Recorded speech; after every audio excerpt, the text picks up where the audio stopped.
Olá, aqui é a Keila e hoje veremos um vídeo sobre algoritmos e também os tipos, a tipologia de algoritmos e como utilizar eles em projetos generativos. Antes de a gente entrar no conteúdo, no entanto, caso você ainda não seja inscrito no canal, eu lhe convido a clicar no botão abaixo para se inscrever e você pode também curtir, compartilhar e comentar logo abaixo desse vídeo. Essa é uma minissérie que a gente vai estar vendo agora, uma continuação dela. Eu vou deixar o card da playlist que você pode estar acompanhando também, mas é claro que para não perder mais nenhum outro vídeo da sequência, ou se quiser ver os anteriores, você pode estar se inscrevendo logo abaixo também. Vamos lá! Aqui primeiro, propriamente, então, para começar, a definição dos algoritmos. Os algoritmos, a definição no campo da matemática, seria uma sequência finita de regras, raciocínios ou operações que, aplicada a um número finito de dados, permite solucionar classes semelhantes de problemas. Já na parte de informática, algoritmos significam um conjunto de regras e procedimentos lógicos perfeitamente definidos que levam à solução de um problema em um número finito de etapas. Agora, como resumo, a definição usada em Generative Design, em projetos generativos, algoritmos é um conjunto de instruções que ajudam a resolver um problema. Os algoritmos em design generativos, os tipos, a gente vai estar vendo aqui na sequência, inclusive uma descrição do porquê para quê, mas um projeto generativo ele envolve várias etapas com o uso de diferentes tipologias de algoritmos que codificam a lógica em cada etapa do projeto generativo. Esse projeto generativo você pode estar revendo os vídeos anteriores para relembrar também a contextualização, a própria tipologia de projetos generativos de sistemas generativos que a gente tem hoje, que podem inclusive ser utilizados em projetos da construção, e os métodos utilizados em cada uma dessas etapas são muito diferentes uns dos outros, e portanto a gente tem isso como critério para categorizar os tipos de algoritmos.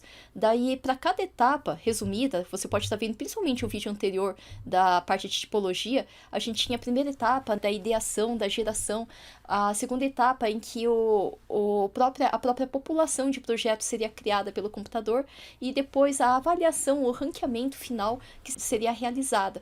Então aqui a gente tem a etapa da geração de novos estudos de design. O tipo de algoritmo utilizado no comecinho seriam os algoritmos geradores. Daí, na próxima etapa seguinte, que seria a avaliação de cada um desses estudos, a gente tem os algoritmos avaliadores. E, por fim, na parte mais final, a gente tem os algoritmos que eles ranqueiam a conformidade em relação à meta definida no comecinho. Então, esses seriam os algoritmos solucionadores, que se for procurar em inglês, seriam os generators, os evaluators e os solvers. Os geradores, os avaliadores e os solucionadores. Seriam as três principais tipologias de algoritmos utilizados em processos de projeto generativo. Então, a gente tem aqui, para começar, a definição dos algoritmos geradores, os algoritmos que são os generators, que são os caminhos lógicos que criam novas soluções potenciais, são o motor do algoritmo, fornecem ao resto do programa algo para avaliar. Então, os geradores podem ser muito simples, por exemplo, uma função que produz designs aleatórios, ou podem ser altamente sofisticados, por exemplo, um modelo de rede que ele vai aprender sozinho através do tempo. Então, o que eles fazem é gerar basicamente novos dados da forma que o usuário desejar e planejar. Esses seriam os geradores. Na sequência, a gente tem exemplo de geradores. Você pode pausar se quiser ver essa parte do vídeo com um pouquinho mais de atenção, se quiser replicar, inclusive, é um print do Dynamo. E nesse exemplo simples do Dynamo, o nó destacado, ele atua como gerador e cria o cuboide, essa imagem aqui que lembra um retângulo estrudado que está aí também na própria interface do Dynamo. Então, para criar isso, ele pega os valores de entrada, essas variáveis, e gera uma opção de design, gera aqui de acordo com aquilo que você quiser depois, inclusive, dando sequência, a gente vai ver depois até mesmo a parte da avaliação. Mas dessa primeira parte de entrada das variáveis, quando os valores mudam e o programa é reexecutado, esse nó gerador ele é acionado novamente para criar uma nova opção de volume estudado. E esse gerador ele pode ser uma única função ou pode ser uma série de várias funções se unidas que produzem milhares de opções diferentes. Aqui a gente tem, na sequência, a outra tipologia de algoritmos, que seriam os avaliadores. Se você tem essa geração, na sequência a gente vai ter que avaliar eles de alguma forma, o resultado dessa geração. Então, os avaliadores ou discriminadores também, às vezes o pessoal usa essa terminologia, eles são alimentados com as opções do gerador. E então eles as avaliam, né? O input delas seria o resultado daquilo que foi gerado, aquilo lá que veio da parte dos algoritmos geradores. E nessa fase, os evaluators, eles avaliam, eles discriminam. Por exemplo, um avaliador ele pode descrever a quantidade média de luz solar a qual uma fachada será exposta no determinado período do ano. E avaliadores devem ser especificados matematicamente, porque precisam fornecer um número para o algoritmo usar para discriminar entre as soluções. É claro que certas partes do projeto, de certa forma, envolvem critérios que não são exatamente determinísticos, às vezes são até mesmo, de certa forma, um tanto quanto subjetivos, mas ainda assim, para o avaliador de funcionar, ele deve ter algum valor numérico, alguma coisa que dê para matematicamente ser inserido, calculado, computado, verificado se é maior ou menor do que, por exemplo, daí teria que ser um valor que realmente é numérico. E para ele avaliar esses valores que são quantitativos, são determinísticos, são numéricos, nessa parte, o exemplo que está destacado aqui é o mesmo exemplo do slide anterior, mas a gente tem aqui o destaque para essa parte mais adiante, que seria o resultado, né, do generator, que seria aqui a parte da avaliação.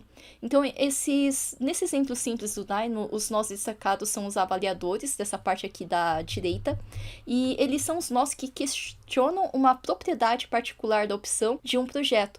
Neste caso, o volume e a área da superfície desse cuboide, desse retângulo estudado. E esses avaliadores permitem que o usuário ou o programa interrogue cada opção de design e escolha a melhor com base nos aspectos que desejam incluir. Por exemplo, volume máximo, área superficial mínima, em planta, por exemplo, etc. Na sequência, na parte mais finalzinha, a gente vai ter os solvers, os solucionadores. Os solucionadores, eles executam automaticamente e várias vezes um script com geradores e avaliadores ambos ao mesmo tempo. Exige que as entradas sejam bastante específicas. Frequentemente, o desafio é definir o problema de uma maneira que o solucionador possa entender. Então, um exemplo simples é uma calculadora. A calculadora é um solucionador de adição, subtração, multiplicação e divisão, mas só funciona se você digita certo. Então, um solucionador ele pode utilizar diferentes métodos para processar os scripts de maneiras diferentes. Ele pode ser um solucionador randômico, randomizado, ele pode ser um solucionador otimizado, que ele busca a otimização, ele pode ser um produto cruzado, ou ele pode procurar algo similar entre a população que foi gerada através desse sistema generativo. Então aqui a gente tem exemplos de solucionadores, os quatro que estavam ali, e um de cada vez. Primeiro, a gente tem aqui o randômico. O solucionador do tipo randômico, ele gera um número especificado de opções de design ao atribuir aleatoriamente um valor para cada um dos parâmetros de entrada. Esse processo é utilizado para os processos de opção. Tem o input, que seriam os parâmetros, e que vão gerar uma população randômica de espaço de design, que com isso ele vai ter como resultado um solucionador randômico com várias opções que, inclusive, podem ser utilizadas como opção para alimentar uma população futura, né, depois dessa primeira peneira, desse primeiro resultado randômico. Então, esse seria um tipo de solucionador, um tipo de solver. O outro tipo de solucionador, outro tipo de solver seria o de otimização. O solucionador otimizado, ele usa um método para executar a otimização com base nas saídas do avaliador. Ele cria várias gerações ou iterações em que uma acaba usando a configuração de entrada da predecessora para otimizar as novas opções de modo evolutivo. Aqui a gente teria algo que é um pouco variado em relação ao randômico, que o randômico ele realmente é random, às vezes você busca um resultado não tão específico assim e você precisa de uma população que é extremamente variada. Neste caso, você vai buscar um resultado que é randômico. Agora, dependendo, você precisa de otimização, em que a própria evolução, como aconteceria num ecossistema através do tempo, ela vai herdar as qualidades de sucesso das suas predecessoras. Então, essa seria o solucionador que ele opera de modo otimizado. Tem um outro tipo de solucionador que seria o cruzado. O cruzado, ele permite explorar todo o espaço de opções, combinando cada etapa de cada parâmetro com os outros disponíveis, de modo híbrido. Então aqui a gente tem o produto cruzado, que ele funciona como se fosse uma hibridização de características desejáveis ou vencedoras, que você vai hibridizar para ter uma população possível com características que provavelmente você gostaria de obter. E neste caso, se não obteve, provavelmente tem alguma questão ali no input, nos parâmetros. E por fim, a gente tem a quarta possibilidade de solucionador, que seria o similar. O solucionador similar, ele aplica pequenas variações à configuração de entrada atual. É um método que permite explorar variações de um design de que você já goste. Então a gente tem uma população que a gente gostaria de gerar com base nela algo bastante parecido, bastante similar àquele anterior. Então a gente busca dessa forma, de uma população pequena, obter um resultado que é de certa forma pequeno também, mas que ele inclui similaridades bastante grandes e poucas variações em relação ao anterior. Então isso aqui é para quando a gente precisa de um design que é bastante semelhante a algum de que você provavelmente já goste. E na sequência tem aqui o espaço de opções, que ele existe em cada um daqueles solvers. O espaço de opções, que seria a própria população de projeto generativo, ela envolve a criação de soluções opcionais relacionadas aos seus parâmetros. Pode ser usado para explorar um espaço de opções quando você ainda não sabe exatamente quais métricas otimizar. Depois de executar métodos de opção, o designer pode classificar e filtrar as variantes para identificar quais opções se encaixam nos objetivos. Dessa forma, esse espaço ele fornece uma relação direta entre as variáveis, ou seja, as entradas, e os seus resultados, ou seja, as suas saídas, e ajuda a definir a extensão do projeto que você deseja explorar. Ele permite que o usuário do projeto generativo altere as variáveis manualmente também. Então, por exemplo, se você quisesse obter diferentes bebidas, provavelmente você misturaria como opções diferentes ingredientes. Então, esse seria o espaço que você poderia compor e obter diferentes resultados. Ao preparar essa bebida, alguns ingredientes possíveis, eles são separados, ou seja, as variáveis, essas entradas, para que possam ser misturados em medidas diferentes, que podem ser representados em um gráfico, inclusive de opções, que seria esse espaço de população de opções que podem ser geradas. E a mesma coisa aqui pode aplicar também para, por exemplo, um projeto de uma edificação. Dessa forma, tem também a questão da otimização que é efetuada nesse processo, que trata de maximizar ou minimizar algumas funções matemáticas para que seja possível chegar à melhor solução para um problema. Então, tem aí na parte da otimização a parte que envolve a criação de opções que são moldadas para determinados resultados à medida que eles vão sendo criados. Os problemas de otimização surgem em todos os tipos de campos, da engenharia aeroespacial ao projeto arquitetônico. Então, todo problema de otimização possui geralmente 3 recursos, como se fosse a gente botar aqui esses 3 vetores diferentes. Tem a função objetivo, que a gente tem que colocar, alimentar. Tem também a parte de constrições, que seriam os constraints, e a gente tem a parte de dados também, que podem gerar aqui um gráfico de tal forma que a gente consiga verificar qual parâmetro é mais beneficiado ou menos beneficiado nessa opção que será avaliada, nessa otimização. Então, tem também a função objetivo, que seria o recurso de otimização da função objetivo, que é a saída que você deseja, logicamente, melhorar, maximizar, ou dependendo, a melhora envolveria, inclusive, minimizar determinado aspecto. É o que você medirá nos projetos para decidir qual opção é a melhor. É a meta do seu processo de design gerador. Deve ser quantificável, ou seja, deve ser representado com números. Então, em sistemas generativos, não estamos limitados à otimização de um único objetivo. Podemos também ter vários objetivos ou metas e uma otimização que é multi-objetivo. E igual exemplo que a gente já viu, provavelmente você não teria 1 ou 2 parâmetros. Talvez você tenha 2 principais, mas vai ter vários outros parâmetros adjacentes que seriam interessantes de serem levados em consideração. Por exemplo, uma maior mesa possível, com o menor custo possível, provavelmente não seriam só esses 2 principais parâmetros, senão você teria uma mesa que é um verdadeiro pilar, que vai de nível até nível, que não teria utilidade nenhuma. Provavelmente você limitaria um pouquinho a altura, teria essa outra constrição, teria essa outra limitação. Talvez você teria um valor mínimo até um valor máximo. talvez uma determinada largura, por algum motivo você gostaria de travar, para, por exemplo, uma pessoa sentar de frente para outra. Tem esses outros parâmetros que são complementares também, e que dessa forma ajudam a atingir essa meta, que ela, a maioria das vezes, é multi-objetivo. Na sequência, tem aqui recurso de otimização de objetivo único e aqueles recursos de otimização que são de multi-objetivo. Então, os de otimização de um único objetivo, de objetivo único, é quando a gente tem só uma função objetivo.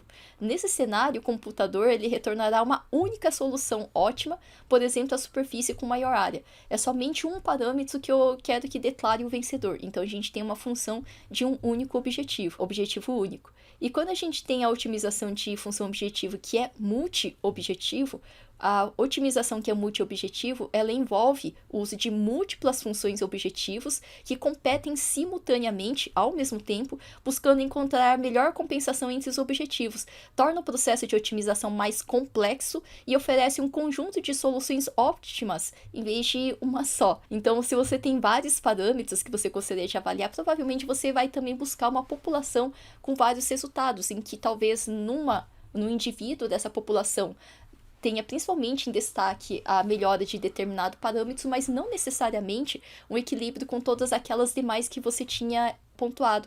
Então, você consegue escolher dentre essas opções de população ótima. Então, com os objetivos concorrentes, existem designs que não podem ser melhorados em um objetivo sem comprometer ser dominada, né, por uma outra. Então, são as soluções ótimas de Pareto. Se uma solução for pior do que outra solução em todos os objetivos, ela é dominada, seriam as soluções que seriam dominadas e seriam, portanto, excluídas, e ela não seria, logicamente, neste caso, colocada no conjunto ótimo. Então, aqui tem um exemplo de que tem objetivos que a gente gostaria de minimizar, e aqui também outros objetivos que poderiam ser minimizados ou, dependendo do caso, otimizados. E dessa forma, tem um lado que seria o lado desejável, o lado da utopia. E tem um lado que vai ser excluído, que é o lado dominado, em que a gente, por mais que talvez tivesse uma qualidade vencedora, todas as demais talvez não sejam interessantes. Aqui tem um outro ponto que se sobressairia um pouquinho mais, um pouquinho menos, mas que já tem um certo equilíbrio também em relação aos outros parâmetros e por isso ela já poderia ser aceitável. Daí, dentre essas aceitáveis, você poderia, como profissional humano, né, não a máquina no máximo gera essa população, então como pessoa você poderia escolher um deles que poderia ser adotado no projeto ou apresentar para a equipe de projeto que vai estar avaliando junto com você essas possibilidades e soluções ótimas, que seria também a solução ótima de Pareto ou o lado da utopia. E por consequência, a gente tem também aqui os recursos de otimização de concessão, os constraints. As concessões, os constraints, são condições restritivas que a solução de otimização deve satisfazer. São essas restrições que a gente precisa para delimitar o projeto, o produto, o artefato mais próximo daquilo que realmente a gente queria obter. Então, por exemplo, a mesa ela deve ter 4 pernas. A mesa deve ter pelo menos 50 centímetros de altura. A mesa ela não pode ter mais de 1 metro de altura. E a mesa, por exemplo, não pode ser azul porque eu não quero. Ou o cliente não gosta. Então, esse tipo de concessões de regras a gente pode determinar. E elas garantem ao modelo seu realismo e valores coerentes para o projeto. O modelo sem constraints tem alta probabilidade de retornar resultados absurdos e que não são nada úteis. Por exemplo, poderia dar uma mesa circular de 3 metros de altura com uma única perna que se equilibra em um único ponto, um peão de 3 metros. Então, as concessões são vitais porque garantem que um algoritmo de design generativo produza com coerência. E aqui na sequência também, o último recurso de otimização, que são os dados, a gente tem os dados como o insumo, os ingredientes que alimentam o modelo de otimização. As entradas e saídas da função objetivo e concessões usadas para criar soluções. No projeto, os dados podem ser a densidade, ou o preço, ou quantas horas de luz solar na sala por dia, ou quaisquer objetivos importantes e que você possa definir numericamente.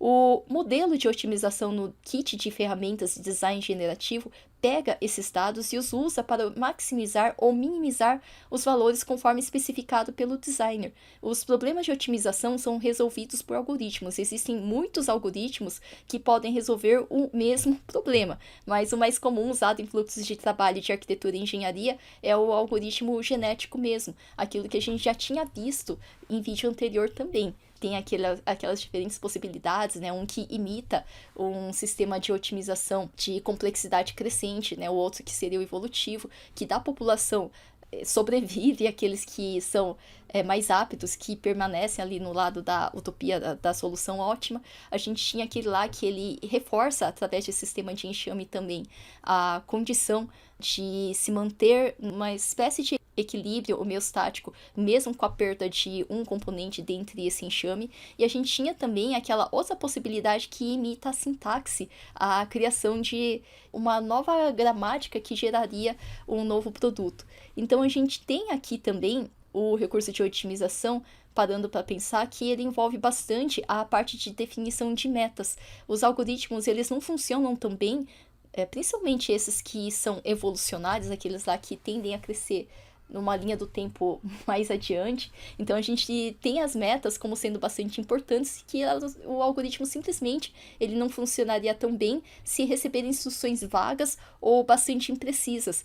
Perguntas podem ser feitas inclusive para elaborar melhor essas metas. Perguntas recomendadas seria, por exemplo, o que deve ser alcançado, quais características o design ideal deve ter, quais características o design ideal não deve ter, aquilo que deve ser obtido e aquilo lá que não poderia ser de jeito nenhum. E se você deseja ver muitas opções, ou se você gostaria de restringir para uma única solução ótima, por exemplo, e o design também deve ser otimizado para alguma característica específica, ou de repente são várias características específicas. O design ele deve ser otimizado para características concorrentes também. Algumas de certa forma são complementares, mas algumas de certa forma são concorrentes também. E o que maximizar e por quê? E o que minimizar e por que minimizar? A maximização ou minimização, elas podem ser quantificadas numericamente? Se sim, com que precisão você gostaria de quantificar? E os objetivos, quais os objetivos seu procedimento computacional ele deve ter? Como parte, então, de a gente prosseguir aqui pensando nos algoritmos genéticos, o algoritmo genético NSGA2, ele é uma otimização popular em aplicações de design generativo. É aquele lá que a maioria das vezes a gente vai utilizar ou ele mesmo ou alguma variação em cima dele. Os algoritmos genéticos são úteis quando a função objetivo é altamente complexa. Ela tem vários parâmetros, ela é multi-objetivo e é sujeita à aleatoriedade ou ela é, de certa forma, descontínua.